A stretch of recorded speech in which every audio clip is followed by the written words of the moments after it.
എടവണ്ണയിലെ വീട്ടിൽ നിന്ന് തോക്കുകൾ പിടിച്ചെടുത്ത സംഭവത്തിൽ അറസ്റ്റിലായ ഉണ്ണിക്കമ്മദിന് തോക്കുകളും മറ്റും കൈവശം വെക്കുന്നത് ഒരു ഹോബിയാണ്. പോലീസിന്റെ ചോദ്യം ചെയ്യലിൽ ഉണ്ണിക്കമ്മദ് തന്നെയാണ് ഇത് സംബന്ധിച്ച് മൊഴി നൽകിയത്. 2 തോക്കുകൾ കൈവശം വെക്കാനുള്ള ലൈസൻസാണ് ഉണ്ണിക്കമ്മദിനുണ്ടായിരുന്നത്. എന്നാൽ അതിനേക്കാൾ കൂടുതൽ തോക്കുകളും തിരകളും ഇദ്ദേഹത്തിന്റെ കൈവശമുണ്ടായിരുന്നുവെന്നാണ് പോലീസ് പറയുന്നത്. എയർഗൺ വിൽപ്പന നടത്താനുള്ള ലൈസൻസിന് ഇയാൾ അപേക്ഷിച്ചിട്ടുമുണ്ട്. ഇതേക്കുറിച്ചുള്ള ചോദ്യം ചെയ്യലിലാണ് പലതരത്തിലുള്ള തോക്കുകളും മറ്റും കൈവശം വെക്കുന്നതും വിൽക്കുന്നതും തനിക്ക് ഹോബിയാണെന്ന് ഉണ്ണിക്കമ്മദ് മൊഴി നൽകിയത്.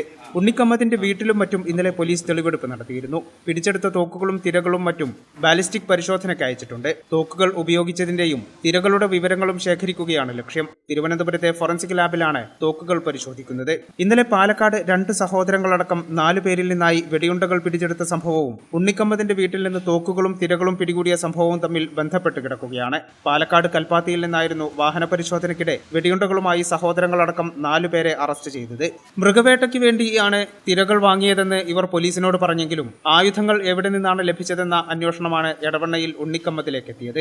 കഴിഞ്ഞ ദിവസമാണ് ഉണ്ണിക്കമ്മദിനെ തോക്കുകളും തിരകളുമായി എടവണ്ണയിലെ വീട്ടിൽ നിന്ന് അറസ്റ്റ് ചെയ്തത്.